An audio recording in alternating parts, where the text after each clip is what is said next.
It's time to introduce you to my Enduro long-distance electric bike. I had two options, either to buy a ready-made bike or assemble it from scratch. I'm a long-distance rider, and if something should happen to a ready-made bike on the road, what I'm going to do with it? I will totally know how to disassemble a bike, and a bike I made myself or something is located.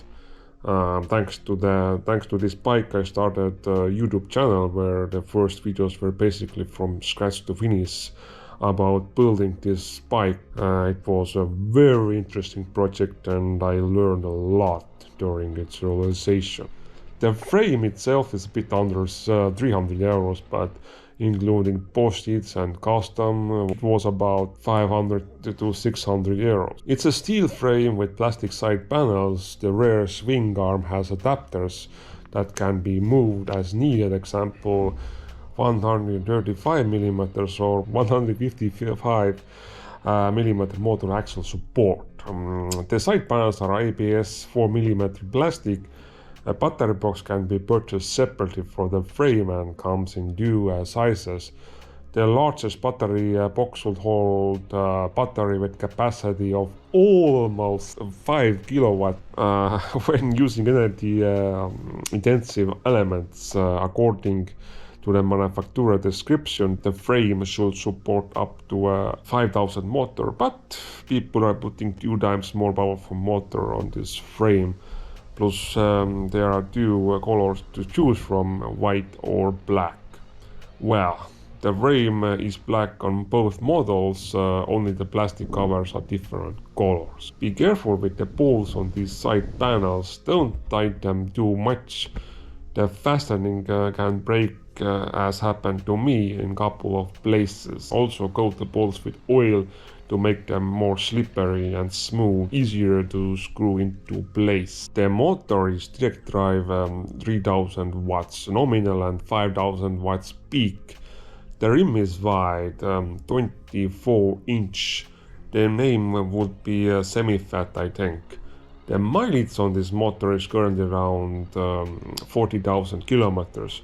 Honestly, this motor is total overkill for me. What I mean by that is that average current draw on my rides is less than 1000 watts, so the motor is heavy, big, and I use less than half the power, but with what I made a small miscalculation.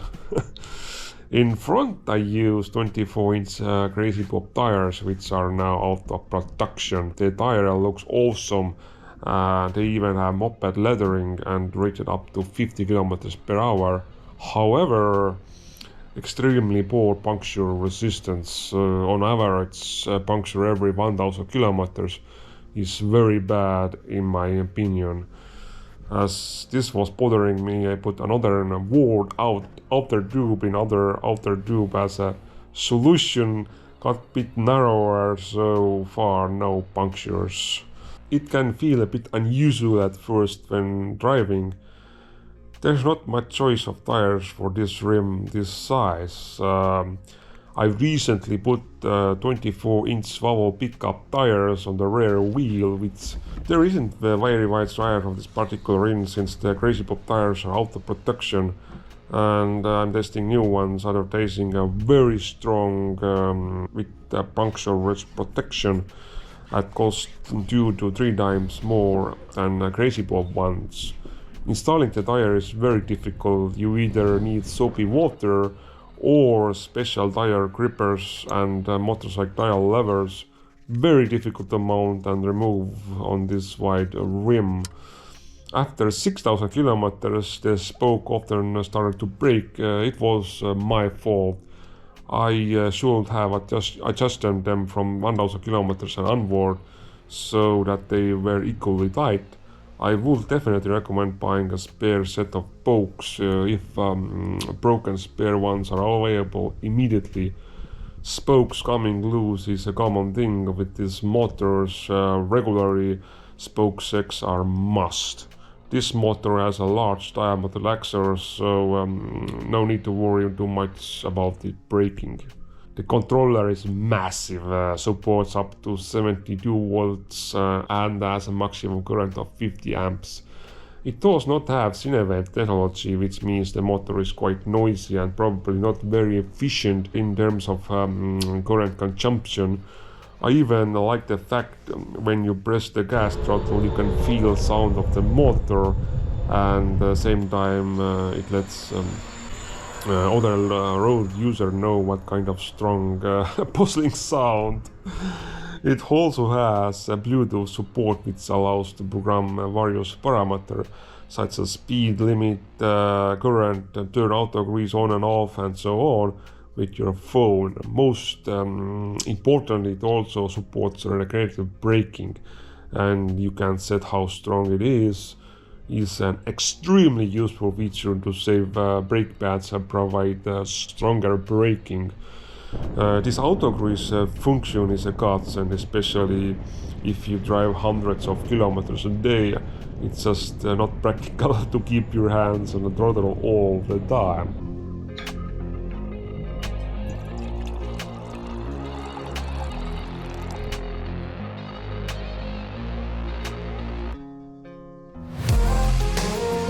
On the rear is a cheap DNM 70 euros 750 lbs radial tread suspension. It works.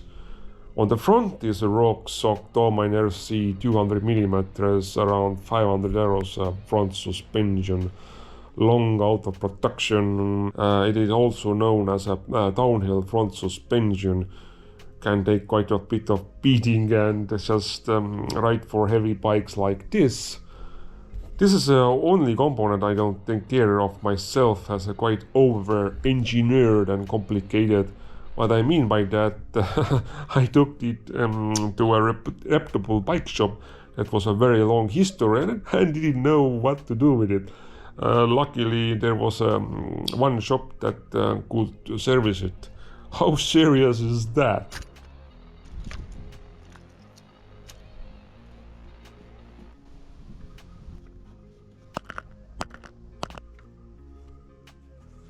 The main battery is a 60 kilo Boston Swing 52 volts slash 58 ampere hours, or simply terms 3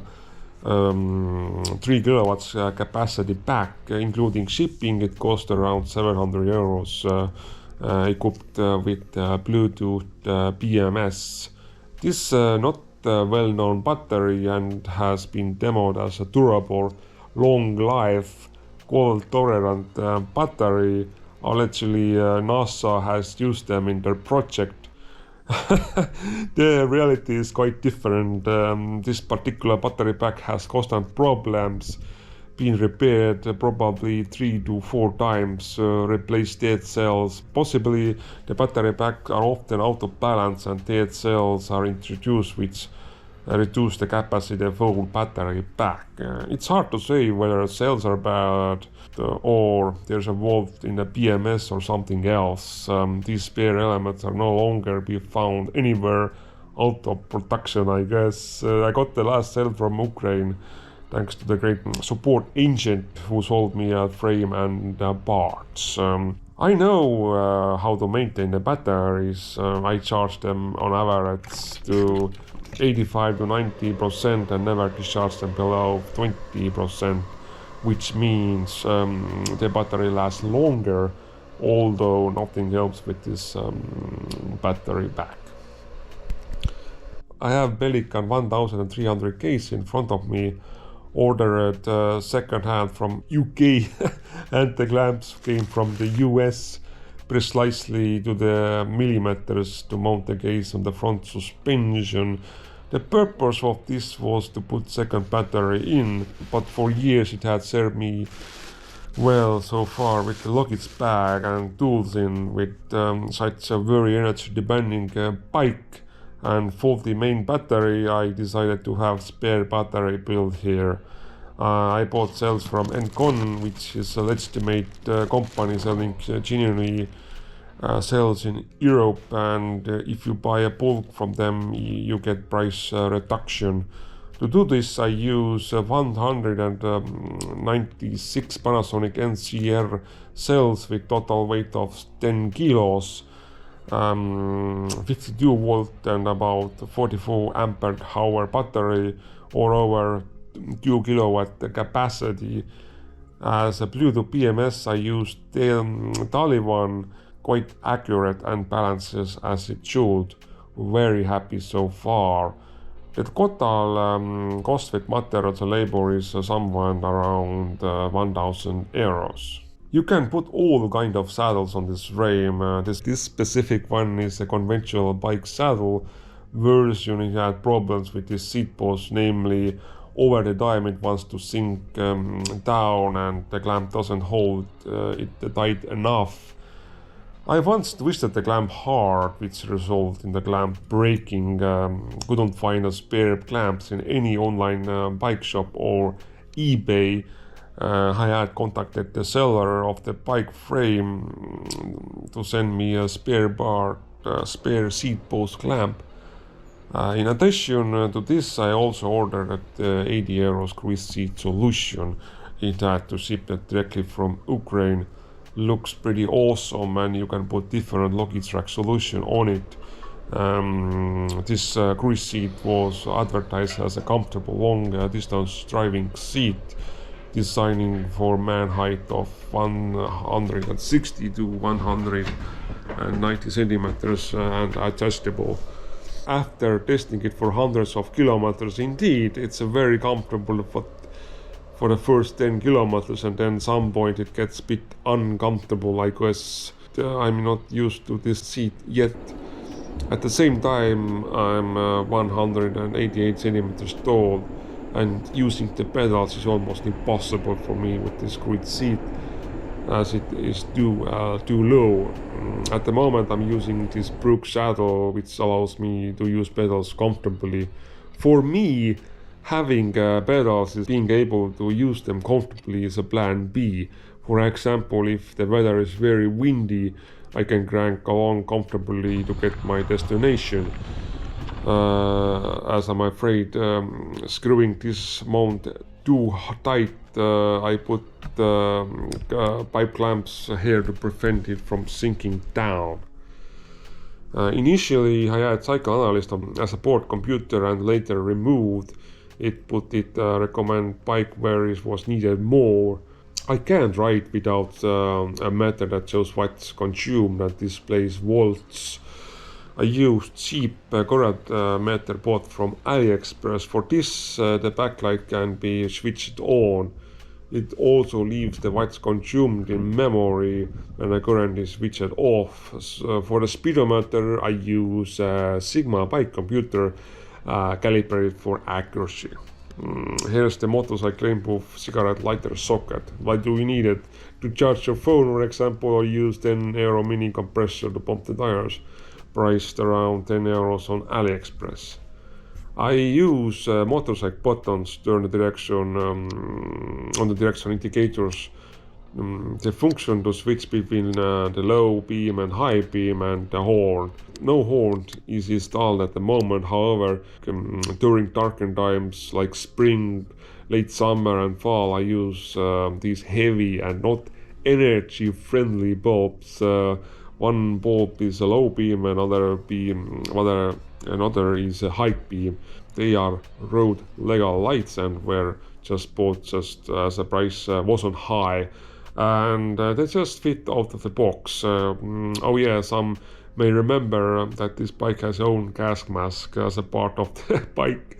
A little personal touch was added. This kickstand is a cross bike one, as original kickstand they sell should be avoided. I even made a video about it. In short, I have broken 2 original kickstand and cracked my enduro side panel, so there's nothing left but to switch more robust solution. There's also a separate video about this on my channel. I initially used seat post mounted solution as a luggage rack. There was nothing wrong with it. The only downside was that the load capacity was only 10 kilos. And even I added vertical post underneath to increase the load capacity.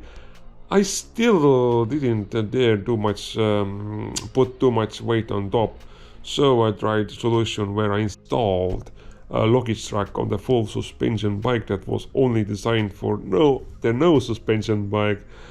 There is a separate video on my channel about with detailed installation process.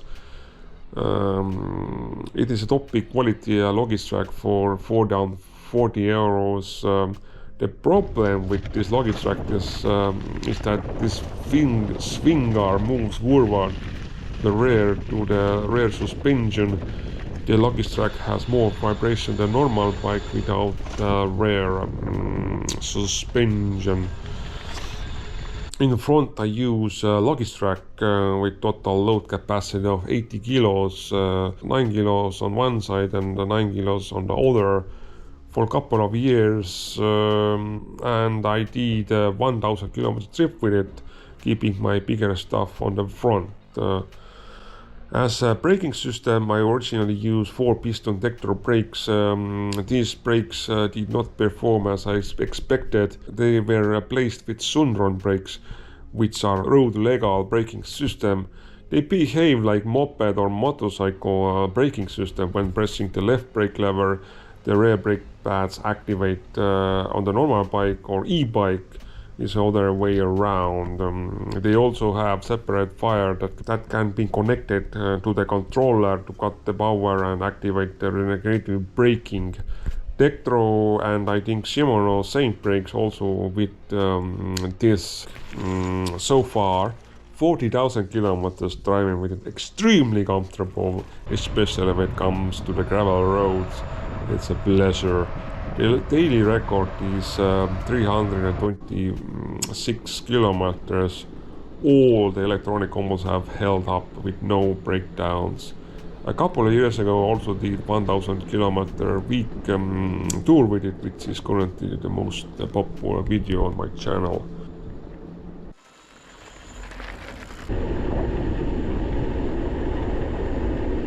Actually wind picked up as well, but I didn't expect it.